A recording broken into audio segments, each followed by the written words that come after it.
তাই তো দেশের পূজা হয়ে ভব ঘুরে দিন কাটায়, ঠিক কিনা? আমার মামু খালু নাই, চাকরি আমি কেমনে পাই? তাই তো দেশের পূজা হয়ে ভব ঘুরে দিন কাটায়, তাই তো দেশের পূজা হয়ে ভব ঘুরে দিন কাটায়। তুই তো পড়াশোনায় ভালো ছিলি, বিএ এমএ পাস দিলি, পড়াশোনায় ভালো ছিলি, বিএ এমএ পাস দিলি, সার্টিফিকেট সবে নিলি, কত জায়গায় সিভি দিলি, তবুও তোর চাকরি হয় না ভাই, ঠিক কিনা?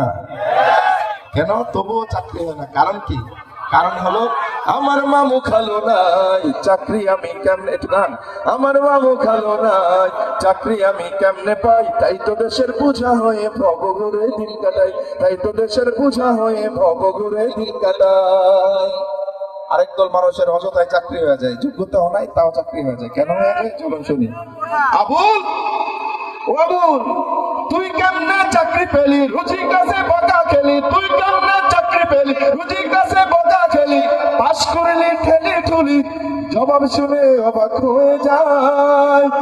এইখানে যে মামু খালুর গন্ধ পাওয়া যায়, ঠিক কিনা?